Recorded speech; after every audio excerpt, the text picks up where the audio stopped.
didn't mean to hang that red light. Oh, that's okay. I took a look back in there, see if you're there. You were, then. Well, that's okay. I was hanging pretty close.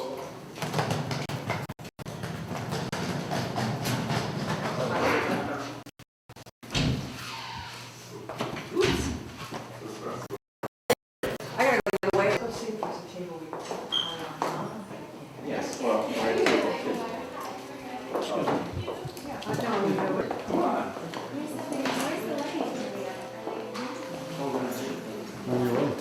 I can see it.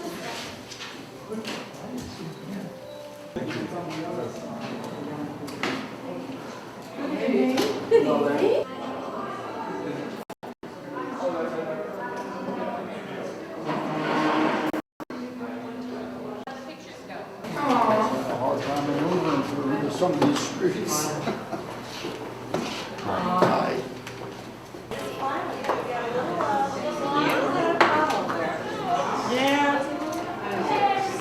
Oh, I'm so sorry. I can't even see. Okay. Okay, like I have good coordinates.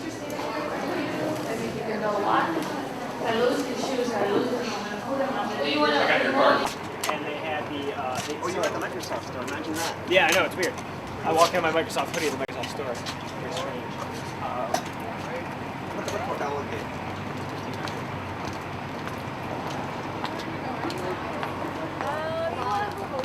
Okay, yes, that way your whole, like your whole head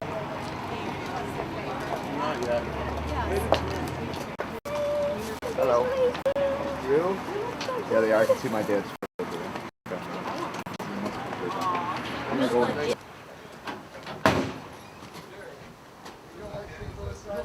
Schlafly. Well, thank you. Boss, goes inside here or in the restaurant? Which way? In here. In here, okay.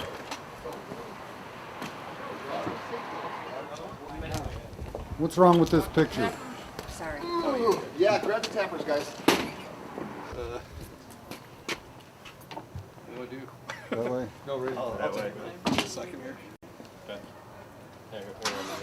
It was $130 for the beer, $280 for deposit.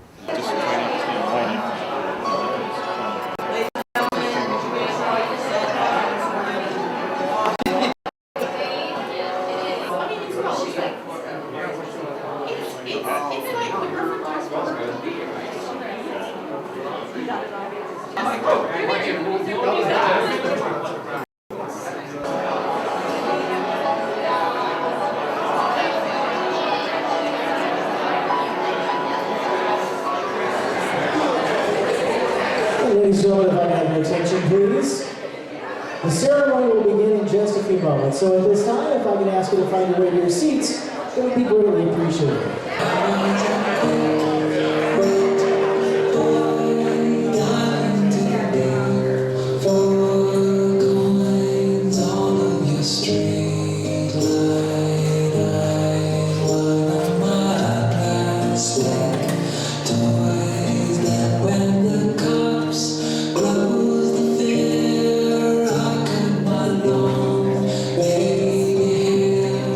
Don't be alone.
seated.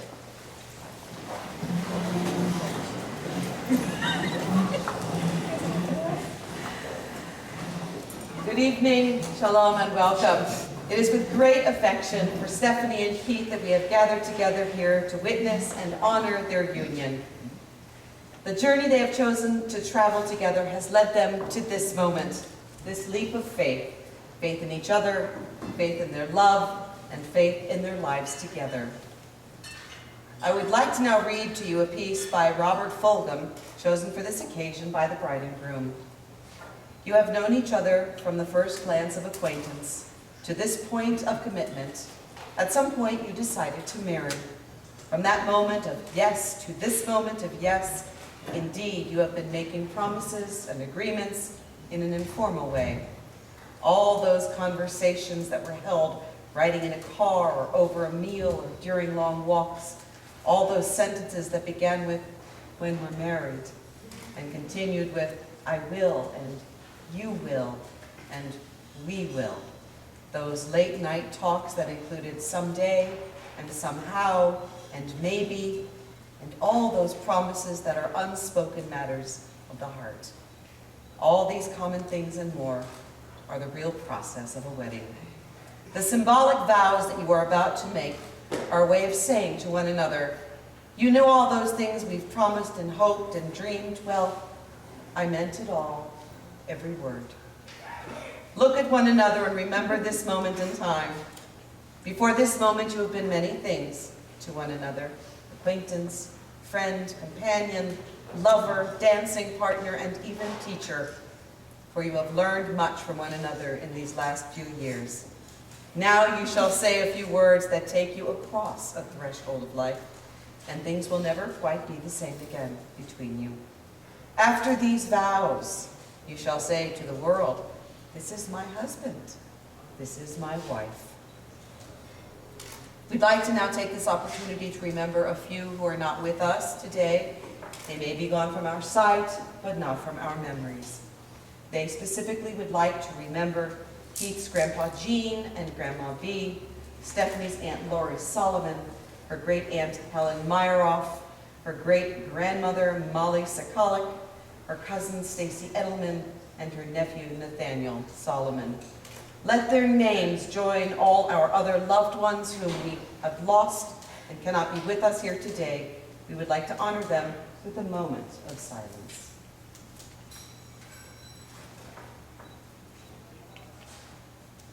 I would now like to invite Stephanie's brother Mark for our first reading, How Falling in Love is Like Having a Dog.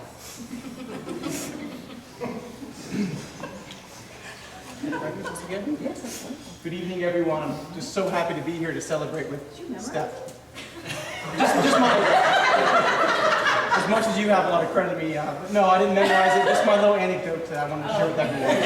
I'll make this quick, I promise. But I'm just so happy to celebrate here with Stephanie. I love you so much. I'm so proud of you. As my big sister, you're very wise, and I've learned a lot from you. There are a few things that I feel like I've got a little bit more experience in life. One of which is marriage. I've been married to my wife for 5 years now, and dog ownership. I had a dog for about 8 years with Jess. Big shout out to Dagny back in Columbus. So with that, I want to thank you for the opportunity to speak at your wedding, to read this for everyone here. So how falling in love is like owning a dog.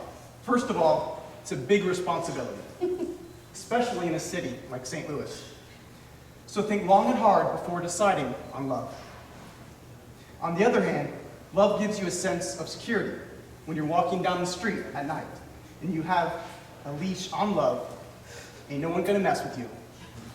Because crooks and muggers think that love is unpredictable. Who knows what love could do in its own defense?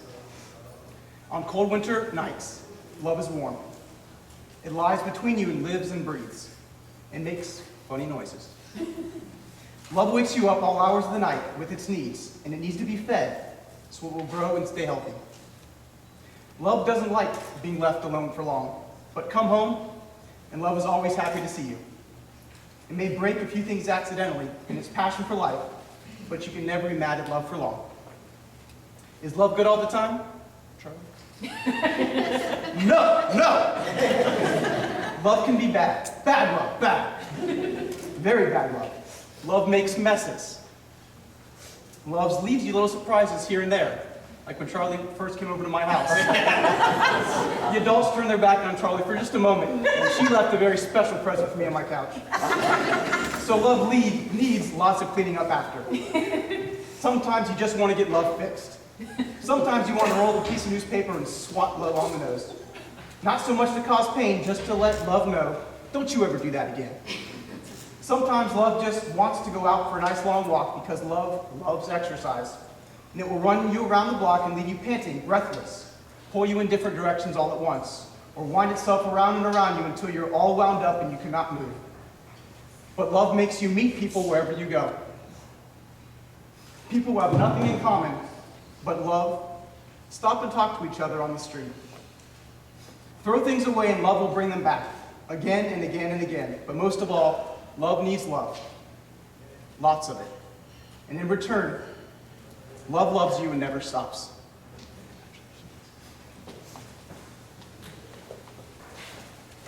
One of my favorite tasks is asking my couples what they love and admire most about their partner.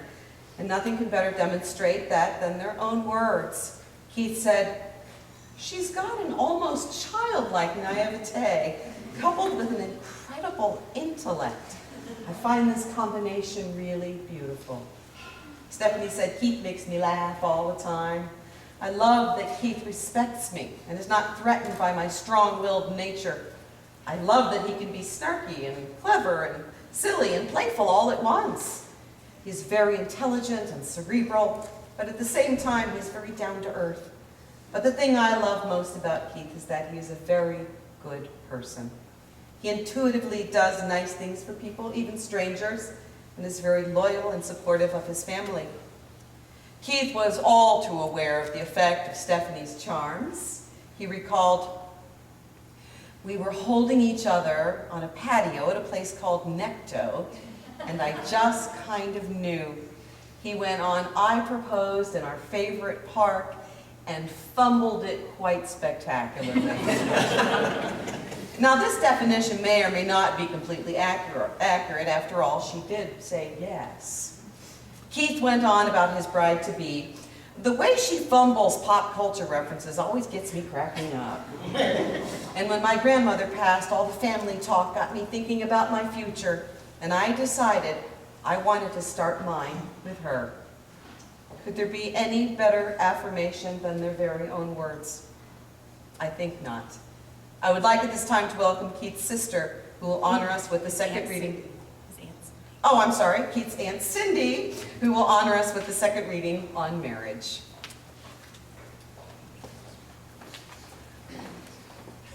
The last reader was a hard act to follow. It's called On Marriage. Then Almiji spoke again and said, "And what of marriage, Master?" And he answered, saying, "You were born together, and together you shall be forevermore. You shall be together when the white wings of death scatter your days. You shall be together even in the silent memory of God. But let there be spaces in your togetherness, and let the winds of the heavens dance between you. Love one another, but make not one bond of love. Let it be rather a moving sea between the shores of your souls. Fill each other's cup, but drink not from one cup. Give one another your bread, but eat not from the same loaf. Sing and dance together and be joyous, but let each one of you be alone, even as the strings of a lute are alone, though they quiver with the same music. Give your hearts, but not into each other's keeping, for only the hand of life can contain your hearts, and stand together, yet not too near together. For the pillars of the temple stand apart, and the oak tree and the cypress tree grow not in each other's shadow." Stephanie, please look at Keith and speak your vows. I didn't memorize them either. Keith? Keith, I love you. You are my best friend. Today I give myself to you in marriage. I promise to encourage you and inspire you, to laugh with you and to comfort you in times of sorrow and struggle. I promise to love you in good times and in bad, when life seems easy and when it seems hard. When our love is simple and when it is an effort. I promise to cherish you and to always hold you in highest regard. I promise I will be your equal partner in a loving, honest relationship for as long as we both shall live. These things I give to you today and all the days of our life. Keith, please speak your vows to Stephanie. I promise to love you, to always strive to encourage and inspire you, to laugh with you, and to comfort you in times of sorrow and struggle. I promise to love you in good times and in bad, when life seems easy and also when times become difficult, when our love is simple and when things become complicated. I promise to honor you and to always hold our love for each other in highest regard. For these things I pledge to you today and all the days of our life together. I love you. May I have the rings, please? Thank you. A circle is the symbol of wholeness, perfection, and unity. It is also endless and timeless. The hole in the center of the ring is not an empty space, it is a doorway, or rather a gateway to things and events both known and unknown. Circles, for love that is given comes back around again and again. Stephanie, please place your ring onto his finger as you repeat after me. I give you this ring.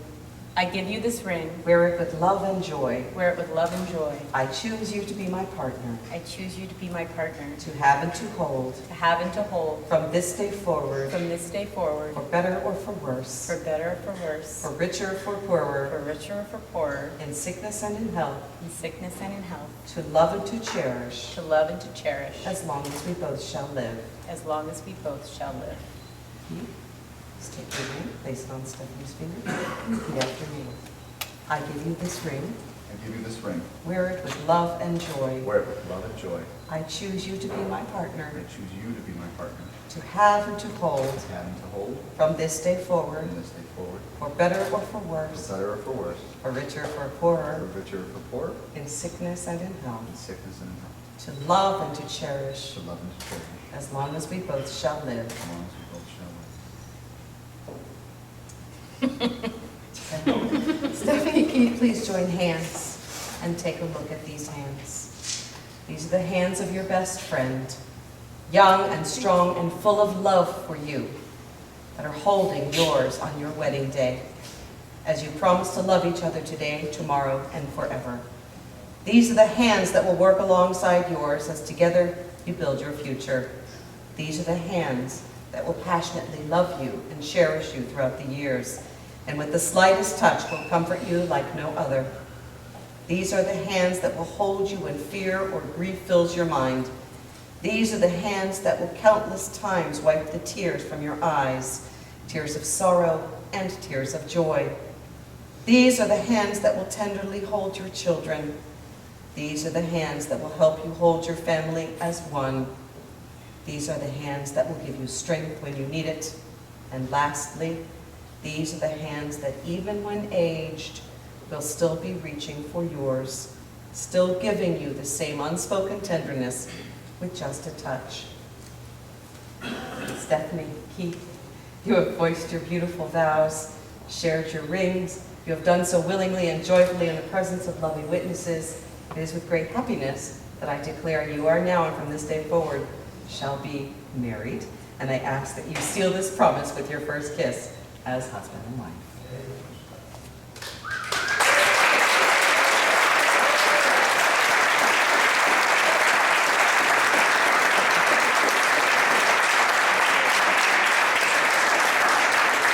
We conclude our ceremony with the Jewish tradition of breaking of the glass.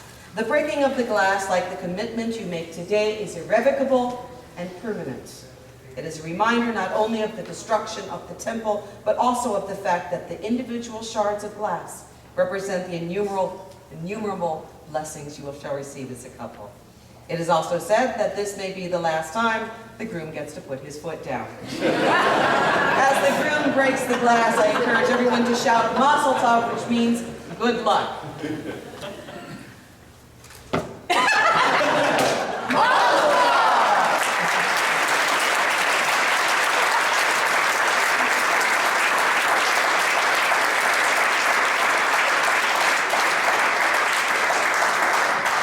Ladies and gentlemen, it is my great pleasure to introduce to you for the very first time, Mr. and Dr. Cargill.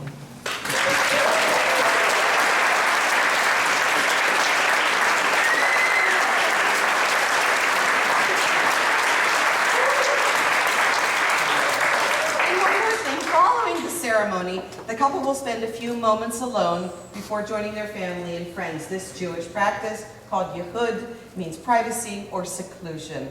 It is a respite from the strain of being the center of attention for the whole day. It is an island of privacy and space and peace before the public celebration begins. I ask that you respect this sacred time and space and allow Stephanie and Keith to commune and rest and emerge when ready. Ladies and gentlemen, our bride and groom.